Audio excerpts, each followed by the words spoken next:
is it relevant to you as a brand? And it doesn't necessarily mean that if other people are doing something right now, it will be for you as a brand. So I think just really remembering who you are, first of all. Welcome to the Mastering E-commerce Marketing Podcast. I'm your host, Eitan Koter, co-CEO of Vimy.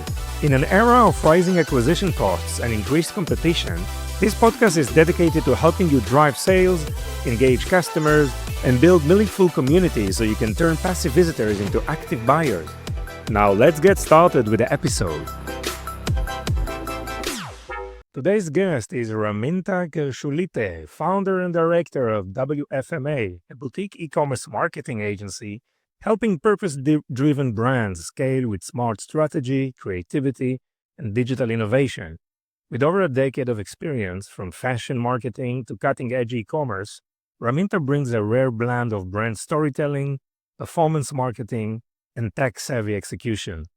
She's especially passionate about how emerging tools like AI and blockchain are shaping the future of e-commerce. So if you want to know what actually moves the needle in e-commerce and what most brands get wrong, this conversation is for you. Hey, Raminta, how are you? Welcome. Hi, Ethan. Thanks so much for having me. I'm very well. How are you? Doing well. Thank you so much. It's a great pleasure to have you here. I know we have plenty of things to discuss, but before we dive in, I'd like to ask you about the 3 words that matter most to you and why. Yeah, sure. So the first word that comes to mind, and this has to do with both work and life, is story. I love stories ever since I was a child. I love reading. I think I learned how to read at like age of 5 or something, just because of that reason. Like I love words, I love stories. We are all as humans kind of programmed to love story, but I think I have a special connection to that word. So that was the first one. And from my childhood, my grandparents from my dad's side, they were both teachers. So my grandma, back in the day, I used to hate it, but my grandma used to sit me down and instead of playing, get me to write, like, I don't know how you call it when you write the story that someone's telling you, basically. And she used to give me those kind of exercises in the summer when everyone was playing hide and seek or something. I was always like, I don't understand why me.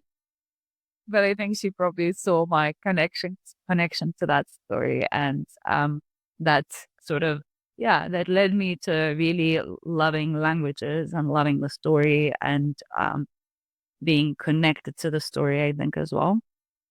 So that's word one.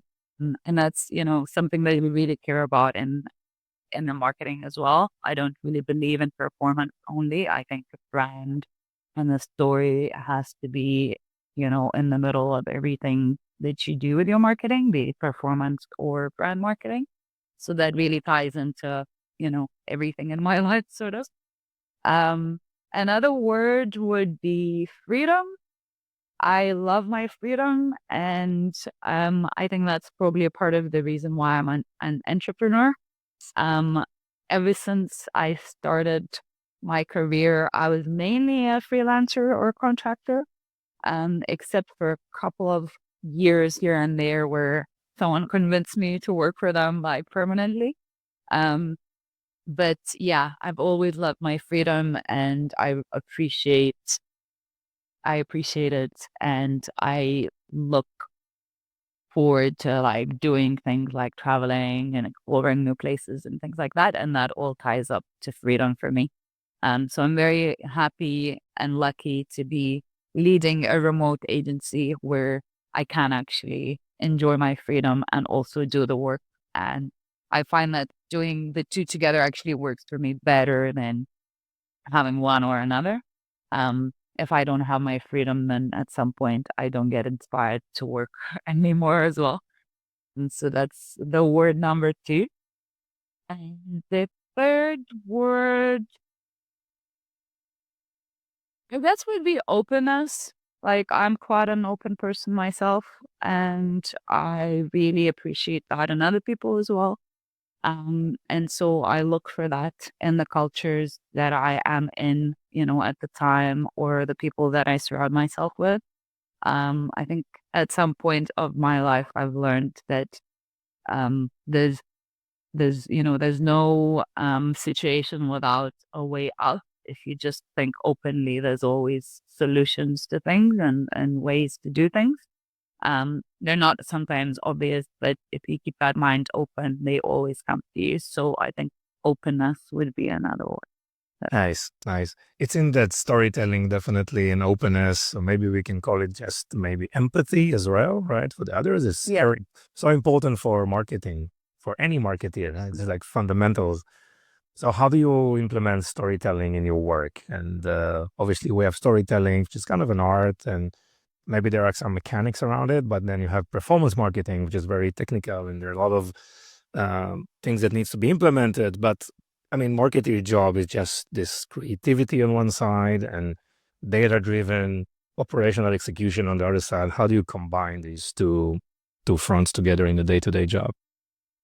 Yeah, so I think the importance here is coming back to that brand and like, what are we all about? And if we have that nailed down, the brand strategy is clear, we know who we are as a brand, then it's quite easy to weave that story into anything that may be, even if it's a piece of performance marketing, you can still use the certain topics that are close to the heart to that brand, or certain values, and portray them with different words, and not necessarily talking about things directly, but you can use certain words to sound in one way or another. And I think using just remembering that brand core with everything that you do, doesn't matter if it's performance or more brand piece, is it relevant to you as a brand? And it doesn't necessarily mean that if other people are doing something right now, it will be for you as a brand. So I think just really remembering who you are, first of all. And by saying that, I mean the brand and not necessarily a person. And then just really thinking of how you can bring that out, even in subtle ways, and bring it into your advertising, marketing, campaigns, emails, whatever that may be. So really just going back to the core. I remember we were doing a strategy for one of the brands that we worked with recently, and one of their team members kind of went like, "Oh, are we going back to the basics?" When I started tracking back to the brand story and like values and things like that. And that kind of shocked me, because I was like, how do you think we can create a strategy without going back to those basics and understanding your brand really? Like what would I base it on? So yeah, I think it's going back to the root always, and really understanding what the brand stands for. And if you don't have that work done, then we would always suggest to really go and dig into that, because very hard to make other pieces of marketing work if you don't really know who you are as a brand. Yeah, I mean, definitely, I full totally agree. This is why, I mean, authenticity is so important, definitely differentiation. So, how do you see brands standing out, in saturated niche like fashion, beauty? What are some of the best practices that you see? Yeah, so I think it's nice in a way that the market is so saturated, because it gives you that, when you have restrictions or you have a lot going on, it gives you that creativity boost as well. So I'm thinking now about mainly premium luxury brands. We haven't really been seeing them that much in the beginning of everyone going online. They weren't really embracing the digital. They were kind of, keeping traditional, and not necessarily really putting that much pressure on getting that story out in terms of digital. It was more done through the stores, through that clienteling, storytelling in store. But then COVID came, and I think everything just turned on its head. And what I'm seeing now, and I'm loving it, because that wasn't the case a few years ago, is all the luxury brand going again back to their roots, and really going into those other pieces that are important to them, explaining how they make them, how the process goes, or going back into the brand values and things, and making like cool videos about that. So yeah, I think that's a cool part of the saturated market and like brands really trying to then find their own way of standing up. But at the same time, I also see a lot of brands that just look the same, like the same export from Canva with the same colors and the same fonts.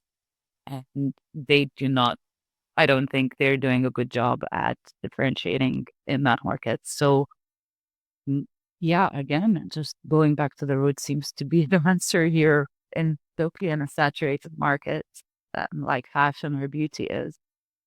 You mentioned using the same export for Canva, same fonts and everything. What are other like big mistakes that you see e-commerce brands, make?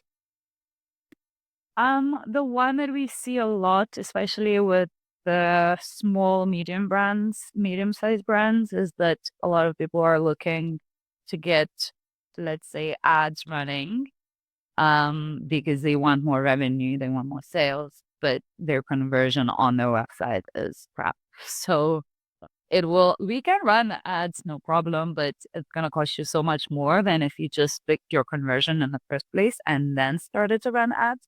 But a lot of brands tend to overlook it, or maybe do not know what the industry averages are for their industries. And they usually look for a quick fix in terms of like, oh, we're going to throw some money at Google or Facebook, and that's going to do the job, without actually thinking that, if I just worked for a few months on my conversion instead, then those marketing dollars, euros, pounds would work so much harder for me.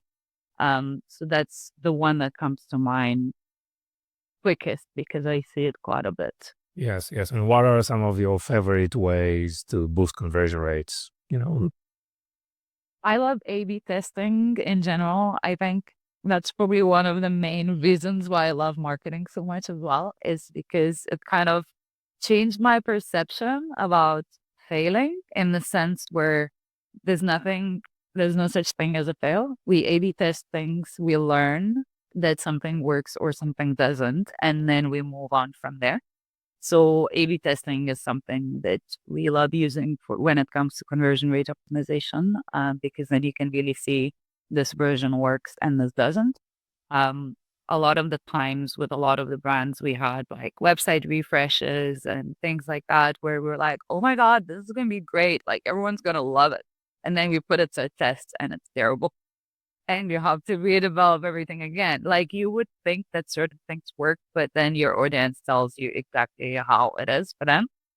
And not all of those guesses will be, correct after you test them. So A/B testing is definitely one of the things that I love doing when it comes to a lot of things in marketing, including your e-commerce website. Looking at things like heat maps as well. Where are people getting stuck? What may be the issues? And sometimes just a simple audit is enough to identify what the main issues will be. A lot of the time, it's the lack of content on site, it's the lack of FAQs, a lot of really simple, low details, but they do matter.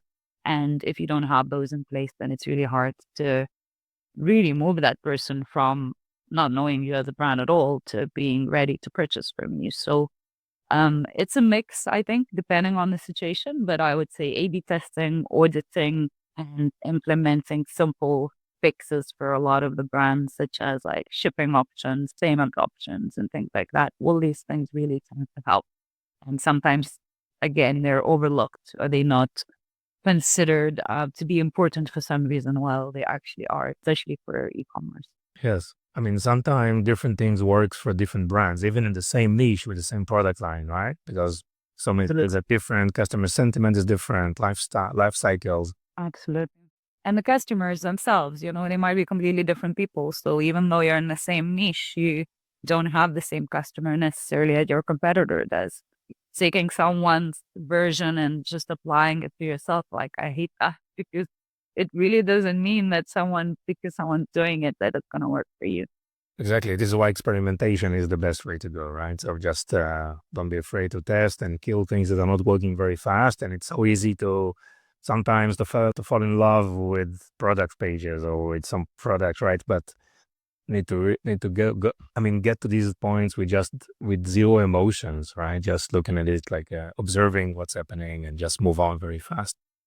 It was It's hard, because when you work in a brand or on a brand with a brand, when you're in it for so long, you start not seeing things anymore. And you obviously have your own ideas about how things should be and so on.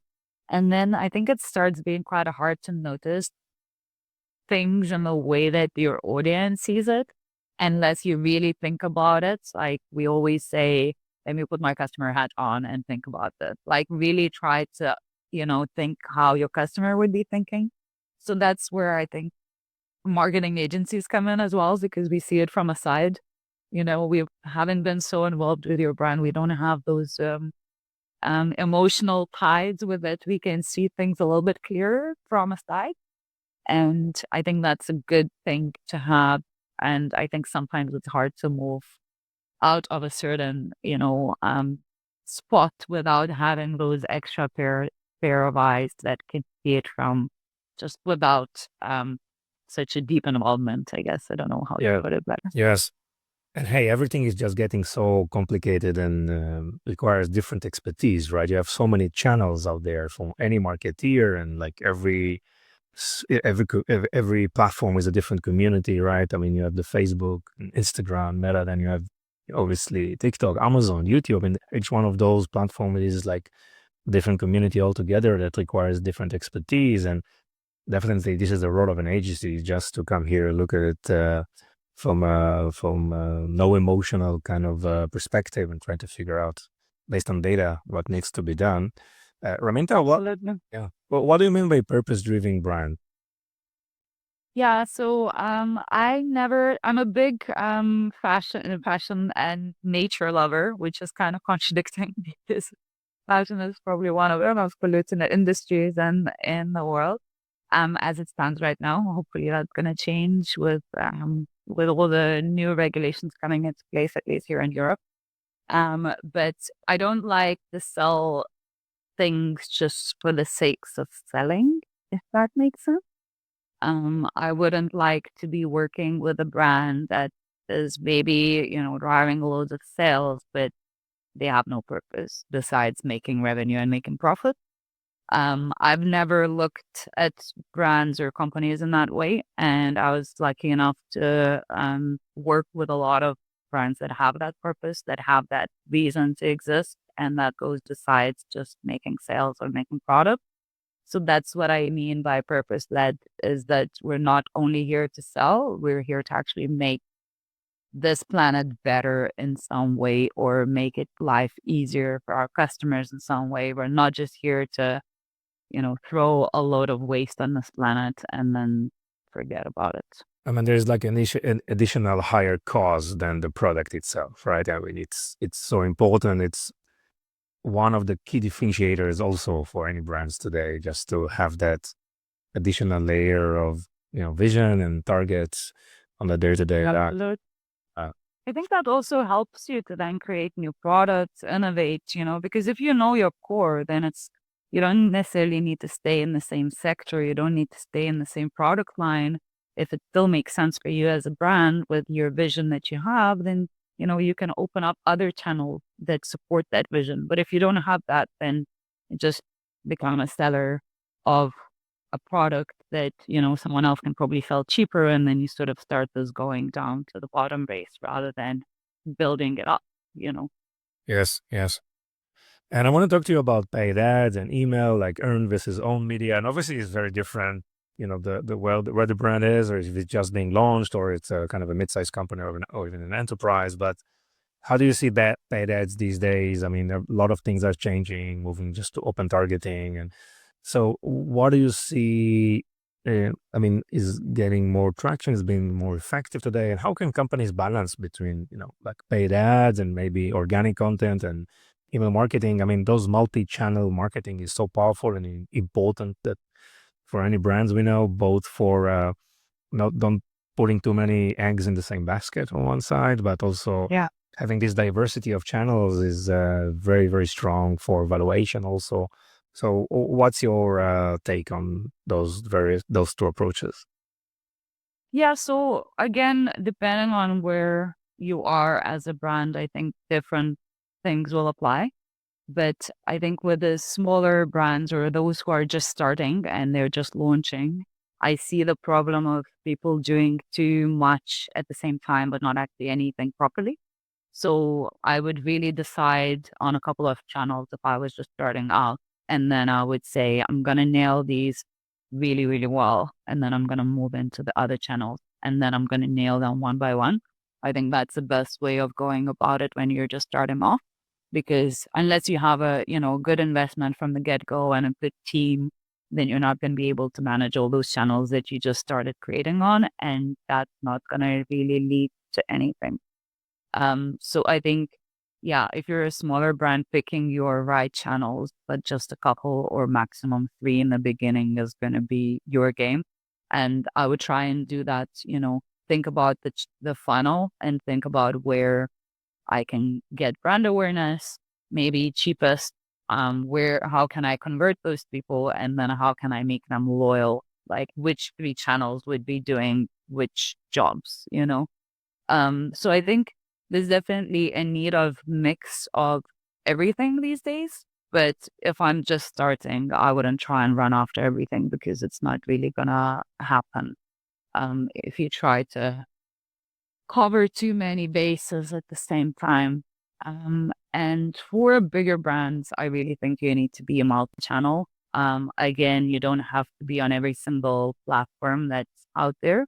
Again, we come back to knowing your audience, knowing where they're at, um, knowing which channels they're using, and being there and meeting them, where they are, because we live in this day where no one's going to go out of their way to really do anything or buy anything. So if you're not meeting people where they are, then you're missing out essentially.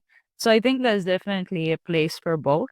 And most of our clients would use both paid and organic efforts to market. But what I see a lot of people doing, and I don't think that's the right thing to do, is blasting all the money again on ads and not really working on the brand. And that can give you some return for some time, but then you're gonna run out of those people that are ready to buy right now, and then that's gonna be the end of your role. So yeah, I think for bigger brands, having a mix of channels is definitely a key, but also not doing too much that you can't handle. Um, I think having a mix of organic and paid also gives you a better return than just having one or another. And depending on how well your customers are returning, ads might not be the right thing for you. If you can just make a one-off sale with the product that you sell, for example, and not, that same person won't be buying that product for another year or so, then paid ads as a strategy would be a really expensive thing to run. But for someone like fashion, that's really key because you have collections that come in certain seasons. They need to sell out quite quickly. If you don't run ads, try to run everything on organic, how like you'd never sell out. So I think it really is dependent again on the brand. But I see all of these things playing in the marketing game, and also taking things offline as well, depending on what kind of brand you are, thinking about events, meeting people, creating communities and things like that. I think everything has place in today's marketing landscape, depending on what you are as a brand. Yes, I mean there are so many technology tools today that you can post like all over, right? But eventually you need to just focus more on that channel that probably represent your ICP, right, and your personas, right? And we know that different generation and different demographics are using different platforms, and it requires certain expertise at some points of time just to zero in and just use the platform in a much more efficient way. Rahinta, Absolutely. yeah, yeah, I know that you also study and you focus a lot on technology and innovation. Obviously, a lot of things are happening with AI, with the blockchain, right? With personalization and automation. What are the things that excites you right now with technology and innovation specifically for e-commerce? Yeah. So for e-commerce, I can tell you what we use technology most for and what I'm most excited about is research and data visualization. I think that's where AI is actually really, really useful and can give you a lot of things to think about.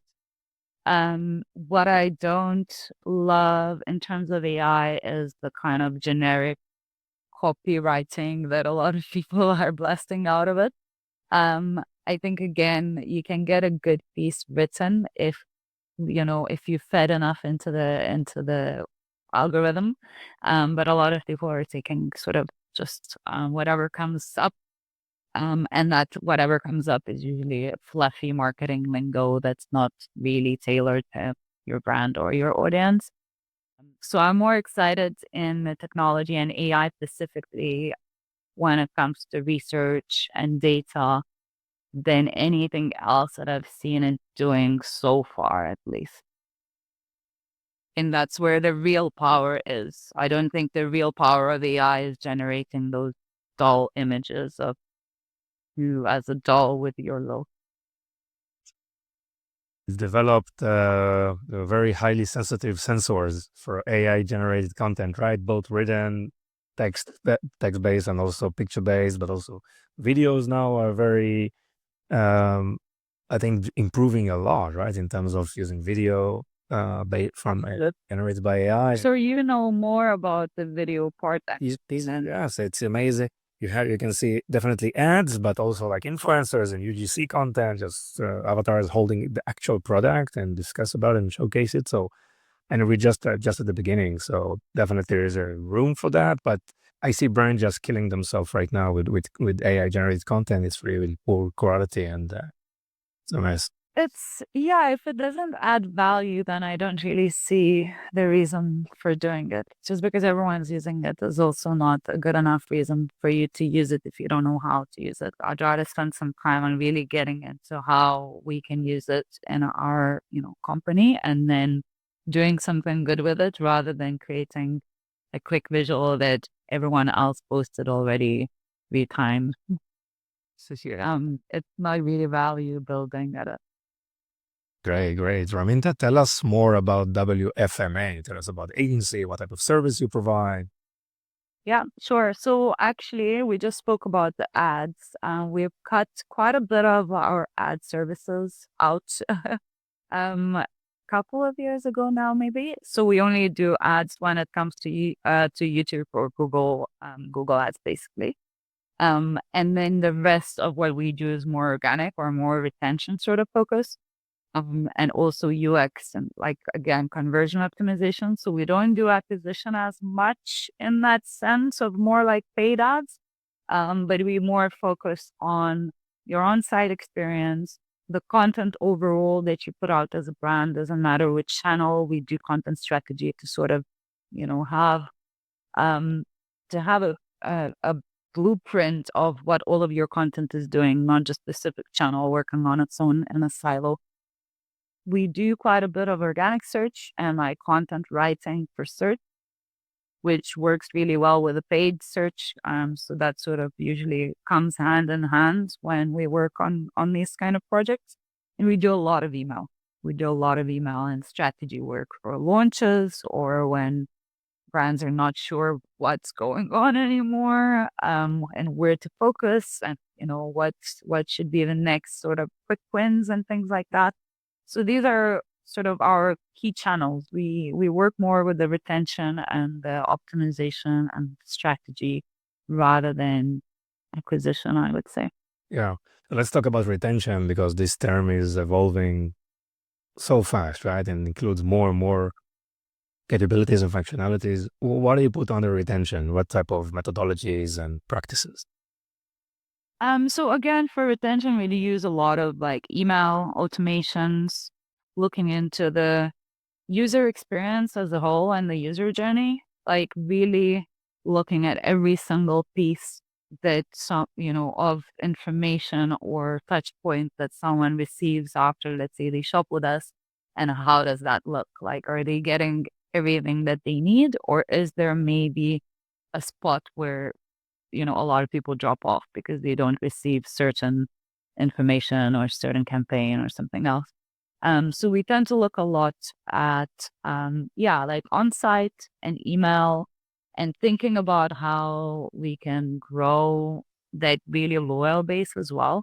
So a lot of that is usually done through like loyalty schemes or creating like inner circles within the brands of like best customers and really taking their feedback on board, really engaging with them on a monthly or quarterly basis, really getting that feedback out of your best customers because they really love your brand. And so if we can, find more people like them and understand why they love us so much, then we can really help other people as well to fall in love with a brand, So sort of, it can be a lot of different things, I think, when it comes to retention. But I think the main key topic is always the customer and the feedback. And I think that not enough brands are actually asking for that feedback from their customers. There's a bit of I don't know, I think it's a bit, I don't know how to even call it. Like people are afraid to ask for feedback. It's almost like, oh, we don't want to know what we're doing wrong, But instead of like really embracing it and being okay, like, if our best customers are saying this, then we must change it. Because if they don't like it, then probably a lot of people are also not liking it. And if we can change it and make the user experience better, then why wouldn't? So we do a lot of feedback loops in that sense, and we try to really understand what is working, what is not working, and then prioritize from there to make a better experience, essentially. Yeah. And I know you'd like to promote your free content blueprint, right? The 5 steps for creating content that converts. Can you share more details about it? And of course, we will share the links in the show notes. Awesome. Thank you. Yes, absolutely. So it's basically a framework, a simplified framework, which we use when we work on our content strategies in a more expanded way. But it's a simplified framework to really understand what your content is meant to be doing in a different life cycle stages of your customer. And then make sure that you create the correct content so your customers can find all the information that they need to be able to make that sale and not to have to call your customer service maybe to understand something about your brand or product or things like that. So it's basically a 5-step framework to really plan your content with, understanding what each piece of content will be doing in what stage of a buyer's journey, rather than just creating content with no framework on a whim and not really having a goal for it necessarily. Just throwing spaghetti on the wall, right? And hope for the best. Basically. Yeah, okay, great. I'm going to definitely check it out. So, Raminta, how people can find you? I'm mainly active on LinkedIn, so you can totally find me there. Instagram as well, but probably LinkedIn for the most, business-focused conversations. I'm quite active over there. Nice. And anything else you want to add? I would like to ask you a question in terms of video. May I? So tell me, in terms of video, what kind of trends are you seeing right now? What's working? What's not working? Where do you see video going in 2020? Look, I mean, video just keep growing on so many different categories, right? Influencer marketing is still growing and it's continuing to grow for the next years, right? As we see. It's very, very powerful, much more efficient than paid ads, right? Because the paid ads are getting so expensive and competitive. And if you find a true influencer that has a loyal audience, mostly on the micro influencer side of things, it's a very, very powerful way. And then you can use those videos in terms of if you get the right license from the influencer, you can use those videos on other channels as well. And this is very, very powerful. Live video is also important and growing. There is a special version of video that is shoppable, right? So also the ability to create conversions from video, not just impression or just more brand awareness, but actual conversion through call to actions on the videos that you can implement on your own website, but also on social media. And this is something that we do at Vimy, that you can have one video being distributed to many, many channels and giving the ability for shoppers to create a checkout on almost every platform is something very, very nice. And the same for live shopping as well. So And what's working today is not this highly polished, fully edited videos, right? Short form videos, TikTokification of things, right? Authenticity and consistency, founder-led content, employee-generated content are very, very powerful. Just being authentic, know how to answer questions very, very quickly, less polished, less B-rolls, less overlays, and editing works best. Very cool. Very interesting. Thanks. Great, Raminta. Thank you so much. It was very, very interesting. I learned a lot. I wish you all the best. Thank you. Thanks so much for having me. It's a pleasure. Thank you for listening to the end of this episode. If you found this episode valuable, please subscribe so you won't miss any of our future content. Explore Vimeo, the video commerce platform that includes live shopping, shoppable video, and social commerce capabilities. Visit Vimeo at www.vimeo.net. We appreciate your support and look forward for bringing you more valuable insight in our next episode.